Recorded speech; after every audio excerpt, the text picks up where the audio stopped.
नमस्कार, आपका स्वागत है हमारे यूट्यूब चैनल धर्म का मार्ग में। आज मैं आपके लिए रामायण के कुछ अनसुने रहस्य लेकर आई हूँ। तो चलिए शुरुआत करते हैं। रामायण के अनसुने रहस्य जिनके बारे में मैं शायद आप नहीं जानते हो। रामायण को ऋषि वाल्मीकि द्वारा लिखा गया था, जिसमें उन्होंने मूल रूप से भगवान राम और सीता के जन्म से लेके मृत्यु तक की सभी बातों का उल्लेख किया गया है। भगवान राम अयोध्या के राजा दशरथ के सबसे बड़े पुत्र थे। राजा दशरथ को 4 पुत्र थे, जिनका नाम राम, भरत, लक्ष्मण और शत्रुघ्न थे, और सीता माता मिथिला नरेश जनक की पुत्री थी। ऐसा माना जाता है कि राजा जनक की कोई संतान नहीं थी। एक ऋषि के कहने पर वे अपने नगर में पड़े सूखे के अकाल को खत्म करने के लिए यज्ञ किया, और यज्ञ के बाद उन्होंने राजा को हल जोतने के लिए कहा। हल जोतने के समय उन्हें वहां पे सोने की टोकरी से मिट्टी में लिपटी एक सुंदर कन्या मिली, जिसे हाथों में लेते हैं उन्हें पिता होने का एहसास हुआ। राजा ने उस कन्या को अपना लिया और सीता नाम दिया, जिन्हें हम सीता माता के नाम से जानते हैं।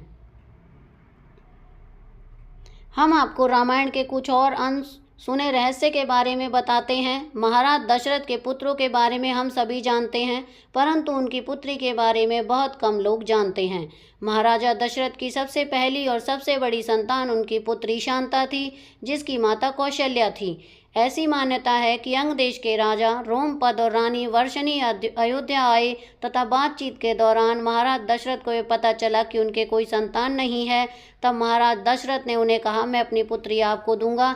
यह सुन राजा रोमपद बड़े खुश हुए। उन्होंने बड़े प्यार से शांता का पालन पोषण किया और माता पिता के सभी कर्तव्य पूरे किए। एक दिन राजा रोमपद अपने पुत्री से बात कर रहे थे। उसी समय द्वार पर एक ब्राह्मण आए और उन्होंने राजा से प्रार्थना की। वर्षा के दिनों में खेती की जुताई में राज दरबार से उन्हें मदद मिले। राजा को यही सुनाई दिया कि वे पुत्री से बात करते रहो। द्वार पर आए नागरिक की याचना न सुनने से ब्राह्मण को बुरा लगा और वे राजा रोमपद का राज्य छोड़कर चले गए। ब्राह्मण इंद्रदेव के भक्त थे। अपने भक्त की ऐसी दशा देखकर इंद्रदेव राजा रोमपद रुष्ट हुए और उन्होंने अपने राज्य पर पर्याप्त वर्षा नहीं की। इससे खेतों में खड़ी फसलें मुरझाने लगीं। इस संकट की घड़ी में राजा रोमपद ऋषेंग ऋषि के पास गए और उन्हें उपाय पूछा।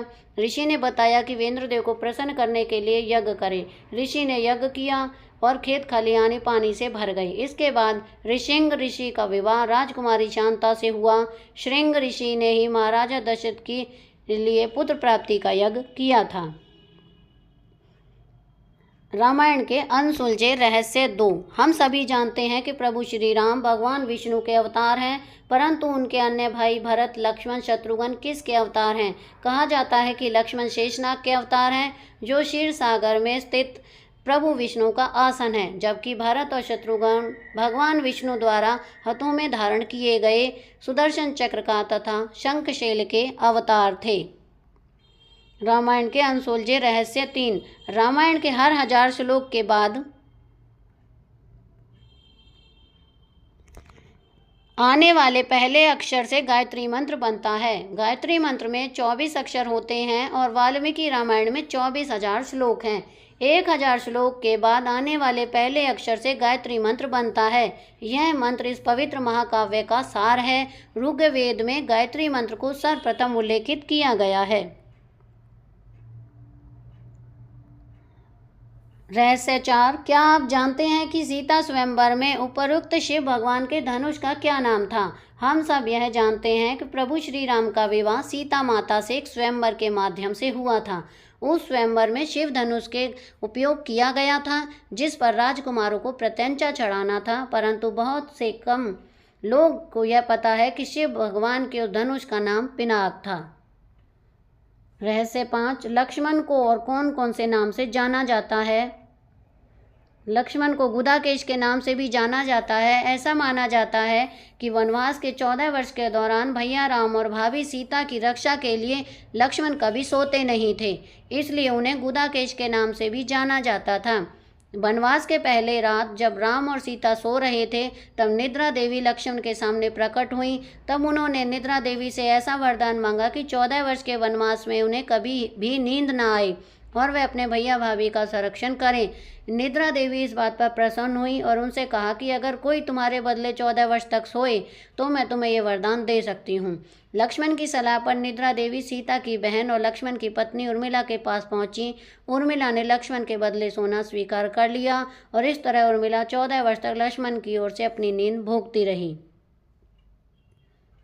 रहस्य 6। वनवास के दौरान राम, सीता और लक्ष्मण जिस वन में रहते थे उस वन का नाम क्या था?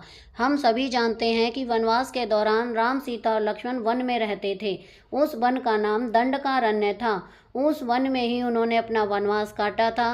उस वन में अनेक भयंकर राक्षस रहते थे, इसलिए उसका नाम दंडकारण्य था। दंड अर्थात सजा देना और अनन्य का मतलब वन था। रामायण के अनसुलझे रहस्य 7। रावण के ध्वज में प्रतीक के रूप में क्या था? रावण के ध्वज में प्रतीक के रूप में वीणा का चित्र था। रावण एक उत्कृष्ट वीणा वादक था। रावण सभी राक्षसों का राजा था, परंतु वह बचपन में सभी लोगों से डरता था क्योंकि उसके 10 सिर थे। भगवान शिव के प्रति उसकी दृढ़ आस्था थी।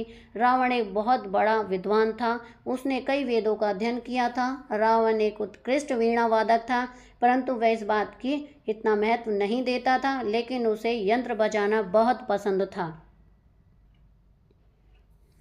रहस्य 8। राम ने आखिर क्यों लक्ष्मण को मृत्यु दंड दिया? रामायण में बताया गया है कि राम ने अपने प्रिय अनुज को न चाहते हुए भी मृत्यु दंड दिया था। यह घटना उस समय की है जब प्रभु श्री राम लंका पे विजय प्राप्त करने के बाद अयोध्या आए थे। बताया जाता है कि यमलोक से यमराज कुछ महत्वपूर्ण चर्चा करने आए थे। उस वक्त जब वे राम के पास आते हैं तब वे राम से वचन लेते हैं कि इस महत्वपूर्ण चर्चा के समय कोई भी उसके कक्ष में ना आ पाए, ना कोई उनकी बात सुन पाए। अगर कोई आता है या कोई भी उनकी बातें सुनता है तो आप उसे मृत्यु दंड देंगे। इस प्रकार प्रभु श्री राम उन्हें वचन देते हैं और लक्ष्मण को द्वार पर नियुक्त करते हुए कहते हैं कि वे किसी को अंदर ना आने दें, अन्यथा मैं उसे मृत्यु दंड दूंगा। लक्ष्मण अपने भाई की बात सुनकर द्वार पर खड़ा होता है। उसके कुछ समय बाद वहां पर ऋषि दुर्वासा का आगमन हुआ। तभी लक्ष्मण को ऋषि दुर्वासा अपने आगमन की जानकारी देने के लिए कहते हैं।